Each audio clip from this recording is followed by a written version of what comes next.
My parents said my son couldn't join the family sports day. Teams were already set. Later, I found out there were 124 people. Most joined last minute.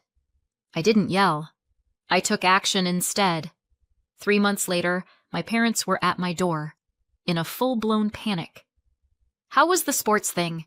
I asked casually, blissfully unaware that 5 minutes later, my stomach would drop through the pavement, that a cheerful recap of tug-of-war and water balloons would rewrite the last week of my life, that I was about to realize something I couldn't unrealize, and that it would change everything. But at the time, just small talk. It was after school pickup. I was leaning against the school gate, counting down the minutes until my son's classroom spat him back out into the world. My cousin Kayla was next to me, sipping something with oat milk and doing that thing she does where she talks like the event is still happening. "Oh my God, it was amazing," she said. "They had obstacle courses, a mini soccer thing, spoon and water balloon races, face painting, total chaos. Jonah was covered in dirt and ketchup and joy. I think someone counted. There were like 124 people there. Kids, parents, even some neighbors. We ran out of juice boxes by 10. I smiled politely. It was the kind of smile I've perfected over the years. Warm, non-committal, good for weddings and PTA fundraisers. "Didn't Alex want to come?" she asked, frowning a little. "He would have loved it." "Oh, he did. Really wanted to, actually, but it was my fault," I said. "I missed the sign-up email. My mom said we could go on the waiting list, but no one dropped out." I said it like it was no big deal, like it hadn't broken my kid's heart, like he hadn't asked me 5 times a day, "Did Grandma say anyone canceled yet?" Kayla blinked. Then she laughed. "Wait, you're joking, right?" I blinked back. "What?" "There wasn't a list. We didn't sign up. Jonah decided the morning of. We just showed up and they tossed him on a team. It was totally casual. I'm pretty sure half the kids were added last minute." I didn't say anything. I didn't have to. My face went flat. The kind of still I save for traffic stops where everyone suddenly forgets their own name. Occupational hazard. I work in law enforcement. Kayla's expression shifted. "You didn't know that?" Still nothing from me. She looked rattled. "I thought you weren't coming. I figured you were working or something. I didn't realize they told you." I cut her off with a smile. "It's fine. We're fine." "You sure? You look a little just tired." That's when the bell rang, like a fire alarm for awkward conversations. Alex came flying out of the building, all limbs and backpack straps. "Hey, Mom," he said. Then he looked up at me and frowned. "Are you okay?" Even my 8-year-old could see it. I bent down, kissed the top of his head, and said, "Yeah, sweetheart. Just tired." We walked to the car. He chattered the whole way. About a lunchbox mix-up, a new classroom pet, a kid who can burp his last name. I nodded. I laughed. I unlocked the car and clicked his seatbelt and drove home. I don't remember most of it. That evening, I made pasta. I helped with math homework. I said all the right things. I even packed his lunch for tomorrow and remembered the green napkin he likes. But inside, I wasn't in my body. I was still standing at that school gate hearing Kayla say, "There wasn't a list. We just showed up. They threw Jonah on a team." And just like that, the whole story snapped into place. Not the one I was told, the one I wasn't supposed to see. A lie that clean doesn't come out of nowhere. You have to practice for that kind of cruelty. And in that moment, I realized something chilling. This wasn't new. It was just the first time it had happened to my son. Growing up, I always had this vague feeling that I'd shown up after the credits had rolled. My sister and brother were planned, spaced 2 years apart. My mom even told me once that it was the perfect age gap. I was born 5 years later, during what I can only assume was an administrative error. I don't have proof I wasn't wanted. No diary entry saying, "Oh no, not another one." But I have years of evidence. Dozens of little clues, like a trail of breadcrumbs leading directly to the family photo album, where I appear halfway through, blurry and squinting in the background. My siblings didn't exactly greet me with open arms. When I was a baby, I was the reason they had to take turns watching cartoons. When I was a toddler, I was the reason they had to babysit instead of going out. They didn't pretend to like me. They pretended I wasn't there. And then came the rules. We had rules for everything. My parents were big believers in fairness, as long as fair meant you get less and you don't complain. There were rules about food, who got seconds, who got dessert. Somehow, I always missed the cutoff.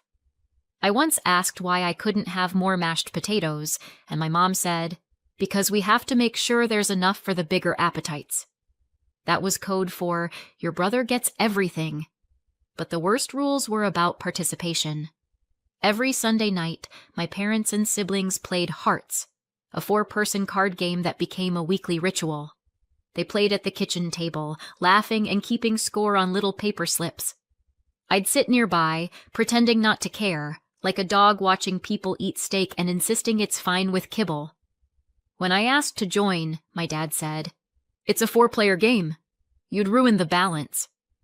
Like I was a math error, a decimal no one wanted to round up. Sometimes they let our cousins play, but never me. They also had chore rules, all very logical on the surface.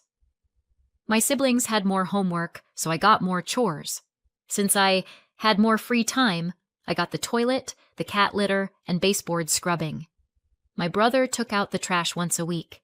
My sister managed the calendar, which basically meant reminding Mom about dentist appointments and getting praised for her leadership skills. I once asked why I always got the worst jobs, and my mom said, "Because you're the most responsible. We trust you." Nothing like being punished with trust. Looking back, I'm not even angry about the chores. I'm angry I believed it all made sense. The rules always had just enough logic to make me question my own instincts. That's the thing. None of it was overt. I was never screamed at or locked in a cupboard. It was subtler than that. A lifetime of "sorry, sweetie, not this time," and "you'll understand when you're older." Except when I got older, the answer was still no.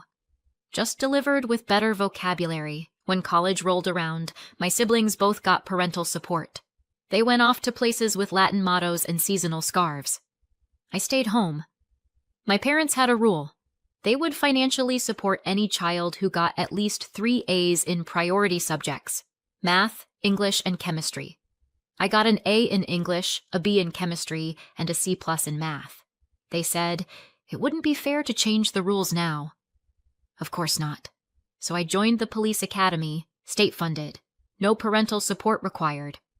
I got paid while training and learned how to handle crisis calls, drunk uncles, and situations where someone's screaming but technically not breaking the law.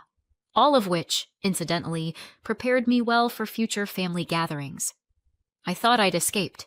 I'd built a life where the rules were consistent, predictable, and most importantly, not designed to make me feel small. And then, last week, I found myself repeating the pattern I'd spent my whole life trying to outgrow. It started when Alex, my 8-year-old, came home from school nearly vibrating with excitement. "Lucas said there's gonna be a family sports day. Can we go?" I blinked. "What sports day?" "Lucas said they're making teams and there'll be races and soccer and obstacle courses and everything. He said it's this Saturday." I texted my mom. She wrote back, "There was an email invite. You didn't RSVP, so I assumed you weren't interested. Teams are already full." I checked my inbox. Nothing. Not even spam. I told her that. She said maybe it bounced, maybe I deleted it. Happens all the time. Then she added, "But I can put Alex on the waiting list. If anyone drops out, I'll let you know." And I believed her, because my mom was always big on rules, and because I work in law enforcement, where the rules matter, where they mean something. So I told Alex. He took it well, better than I expected. "Okay," he said quietly. And that was it. No yelling, no meltdown, just a soft little nod and an okay that made my throat feel tight. But then he started asking, gently, hopefully, like he didn't want to push, but he really needed to know. Did Grandma say anyone canceled yet? Can we still go if someone drops out? Did you check your phone? Maybe they'll make a new team if I'm really good. It wasn't once a day. It was 5. Maybe 10. He asked with that careful kind of hope only kids have. The kind that tries not to be annoying because deep down, they're scared the answer might really be no. Every time I texted my mom, and every time she replied with the same careful clipped messages. No change yet. Still full. Sorry, sweetheart. I told myself she was being fair, respecting the rules, doing what she thought was right. And I was proud of Alex. I really was. He didn't throw a tantrum. He didn't act out. He just waited. Hopefully. Quietly. He still practiced soccer in the yard. Still packed his water bottle and sneakers the night before, just in case. I told myself we were both doing the right thing. That this was a good lesson about fairness. About how life has rules. And then I found out it was all a lie. There was no deadline. No closed list.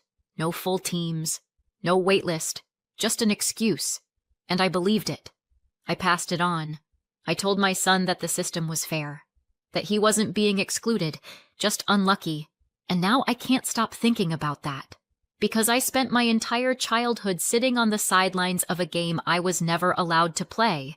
And when it finally mattered, when I had the chance to do it differently, I put my own kid on the bench beside me. They didn't just lie to me. They made me lie to him. And that's a kind of betrayal I don't know how to forgive. Not from them. Not from me. But I can promise this. It's not over. And next time, I won't be sitting quietly on the side. At first I kept thinking, why would they do this? Why lie? Why go through the effort of pretending there was a list? Why let him hope like that? But I stopped myself. Because deep down, I already knew the answer. Or worse, I knew there wasn't one that would make it make sense. Not to me. Not to Alex. So I let go of why. And I started asking the only question that actually mattered. Who? Who helped cover it up? Who stood there smiling while my son stood on the sidelines with his water bottle and his hope? Because once I knew who, I could make damn sure they'd never get that close to him again. So I did what I do best. Quiet, controlled, face-to-face conversations. No drama. No screaming. Just calmly delivered truth. One person at a time. First, my mother. I went over the next evening. No warning. No heads up. Just rang the bell like I needed a cup of sugar. She opened the door in her usual soft focus apron, all warmth and fake surprise. Oh, I wasn't expecting... There was no waiting list, I said. Flat. No smile. No hello. Just that. Her face didn't move. What are you talking about? You told me Alex was on a waiting list, that the teams were full. She gave this little laugh. Thin, papery, the kind people use when they're cornered and still trying to charm their way out. Oh, honey, it was just a miscommunication. I thought, no, you didn't. I looked her dead in the eye. You lied. That one hit. She blinked. Once. Twice. Then let out this long, performative sigh. The kind she used when I was a kid and asked questions that annoyed her. I just didn't want things to get messy. There were so many kids already, and not everyone can... There were 124 people there, I said. Jonah joined the morning of. So did Mindy's twins. Alex was the only one excluded. She shifted her weight, the way people do when they know they're losing. Well, I didn't realize you were that invested. I texted you 5 times. She tried the hurt look. You're being very aggressive. No, I said, calm as ever. I'm being clear. She didn't apologize. Of course not. She called it a judgment call. Said things fall through the cracks. Like my son, I walked out before I said something I'd regret. Although, honestly, I kind of regret not filming her face when I said the word lie. Next, my father. He was in the garage, fiddling with old tools like that's going to get him canonized. I told him what Mom said. About the list. About Alex. He looked down at his workbench like it might offer him a way out. I didn't know what she told you. She said there was no space, that the teams were full. Long sigh. Well, we didn't want drama. Right. Of course. The fragile piece of a barbecue mattered more than an 8-year-old's dignity. Alex hoping every day for a spot? I said. That's real drama. He didn't respond. You knew, I said. You helped organize. He mumbled something about just helping with chairs, which would have been funny if it wasn't so insulting. You knew, I repeated, softer now. And you said nothing. He didn't meet my eyes, just stood there, surrounded by rusted tools and a silence I no longer felt responsible for filling. I left him to it. Then came my sister. We met for coffee at her request. She picked a place with cute chairs and expensive muffins, probably hoping the vibe would do the emotional heavy lifting. So, she said, crossing her legs like a talk show guest. Heard you're on the warpath. Not a warpath, I said. Just asking people why they lied to an 8-year-old. She laughed. Actually laughed. Oh my God, you're really upset about this? No, I said. I'm really calm. That's what makes this worse. You're taking this way too personally. Right, I said. Because it was just my son. She sipped her oat milk latte and rolled her eyes. You always do this. Do what? Make everything a big thing. It was a casual event. We didn't think you cared. Did you know Mom told me teams were full? Her mouth twitched. Just for a second. Then she smiled, wide and polished. Honestly, I didn't know what she told you. But you knew Alex wasn't invited. Silence. That was all I needed. Last. My brother. We met in a parking lot. Neutral ground. He leaned against his car like we were meeting to exchange hostages. When I told him what Mom said about the waiting list, he frowned. That's not what she told me, he said. What did she tell you? That you were busy. That you said no. I stared at him. You believed that? He shrugged. You weren't at the last 2 family events. I was working. You know, my job. He shrugged again. It's just a family sports day. Don't blow this up. You knew there wasn't a list. Sure, but I didn't know what Mom told you. It's not like I was involved. But you didn't ask. No. And you didn't tell me. No. He looked at me like I was being irrational, like I was the one making it personal. And maybe I was, because it was. After that, I started talking to everyone else. Cousins, in-laws, people who were actually at the event. Face to face, in quiet places with calm voices. I told them what Mom had said, that I'd asked to sign Alex up, that she told me there was a list and that it was full. Every single person looked shocked. Wait, said my cousin Ashley, I thought you were out of town. Nope. I assumed you didn't want to come, said another. She said you had other plans, said a third.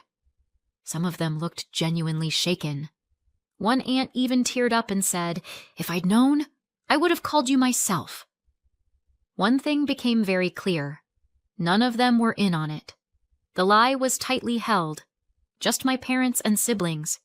Everyone else had been fed stories, subtle little edits to make sure no one asked too many questions. They didn't just keep him out. They made sure no one would question it. I didn't post anything. I didn't call people out publicly. I didn't write some long Facebook takedown. I didn't need to. The truth was doing just fine on its own. But then, of course, my mother tried to reclaim the narrative. She posted in the extended family group chat. It's very hurtful to hear certain things being said that aren't true. We've always tried our best. Family should forgive, not spread rumors. Some people are choosing to rewrite events in a very unfair light. No names, no details, but everyone knew who she meant. So I responded. No rant, no yelling, just a screenshot of my messages with her, asking about the event, asking to sign Alex up, asking if anyone dropped out, And beneath it, I wrote, "I'm not spreading rumors. I'm showing receipts." The chat went silent for hours. Then someone liked my message. Then another. And then nothing from her side. No apology, no explanation. Just digital silence from the people who raised me. And for the first time in a long time, that silence felt like relief. But I knew it wasn't the end. Not even close. I didn't wait for an apology. The moment I hit send on that message, the one with the screenshots, the timestamps, the evidence, I blocked all 4 of them. Mom, Dad, my sister, my brother. No long speech. No warning. No drawn-out confrontation where they fake cry and talk about healing. Just silence. Controlled, deliberate silence. I didn't even give them a chance to spin it. They'd had weeks for that. Months, if you count the years of groundwork leading up to it. No more playing family with people who don't know what the word means. What I hadn't done, yet, was tell Alex. I hadn't planned to. But after the group chat message, I started getting little signals. A cousin's kid asked him if he was still mad about sports day. One mom from school texted me something vague and well-meaning that made it clear the gossip train was already leaving the station, and I couldn't risk it. If he was going to find out the truth, it had to come from me, not from a classmate with half the facts and no filter. Still, I dreaded it, because if it hit me like a truck, and I'm a cop, trained to stay calm when someone's bleeding on a sidewalk, then what the hell would it do to an 8-year-old? But I didn't have the luxury of shielding him anymore. So I got up early one morning, made pancakes, and sat across from him like we were about to talk about math homework. "Hey," I said softly, "I need to tell you something. About the sports day." He blinked at me, still chewing. "You remember how we thought there was a waiting list?" He nodded. "That wasn't true. Grandma, she lied. There was space. A lot of space. She just didn't want us there." He didn't say anything. I waited. Finally, he asked, in the smallest voice I've ever heard from him, "Did I do something wrong?" I swallowed hard. "No, sweetheart. You didn't do anything. If anyone did something wrong, it was me. I think she didn't want me there, and you got caught in the crossfire." He looked down at his plate. His hands were still. "But I was excited." "I know," I said, and somehow managed to keep my voice steady. "I know you were." He didn't cry, just nodded. Then asked if we could watch cartoons later. I said yes. Then I went to the bathroom and sat on the floor for 10 minutes, shaking. That afternoon, I opened a new group chat, titled it, "Something Better." I sent the first message. "I'm organizing a new family sports event. Everyone's invited, except my parents, sister, and brother. Let me know if you're in." I stared at the screen, heart thudding.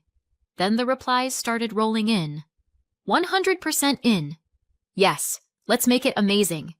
Already blocking out the date. Need me to bring cones or chaos? Within hours, we had volunteers, team captains, a designated snack table coordinator, and someone's uncle who owned a bounce house. But most importantly, we had sides. Mine. It wasn't just an event. It was a statement. We weren't pretending everything was fine anymore. No more polite silences. No more gritted teeth over potato salad. This was a rebellion, and I wasn't leading it alone. The planning was chaotic in the best way. I'd never organized something this big before, but apparently rage and spreadsheet addiction are a powerful combo. We picked a date, rented a park, named the teams after ridiculous things: Team Pickle, Team Tornado, Team Left Sock. People messaged me privately, telling me what happened at the last event was awful, that they wished they'd known sooner. Some even offered to help pay for equipment.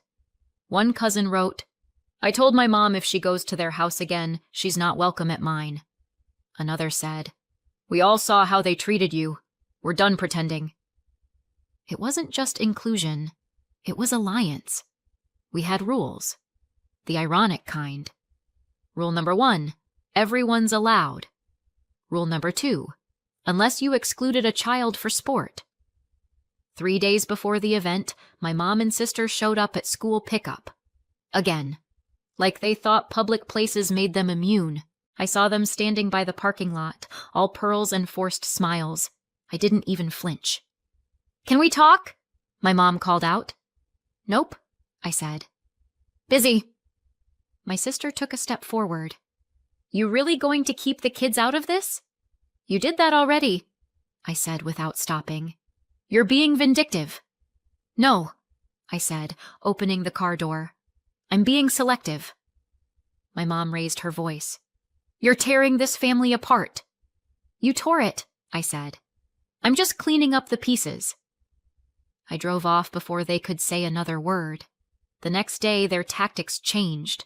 They sent a kid, my niece, sweet, shy, the kind who still hugs with both arms, came up to me after school and asked if she could join our sports day. "Mom said maybe you'd say yes if I asked," she whispered. I knelt beside her. "Of course you can come, sweetheart. You didn't do anything wrong."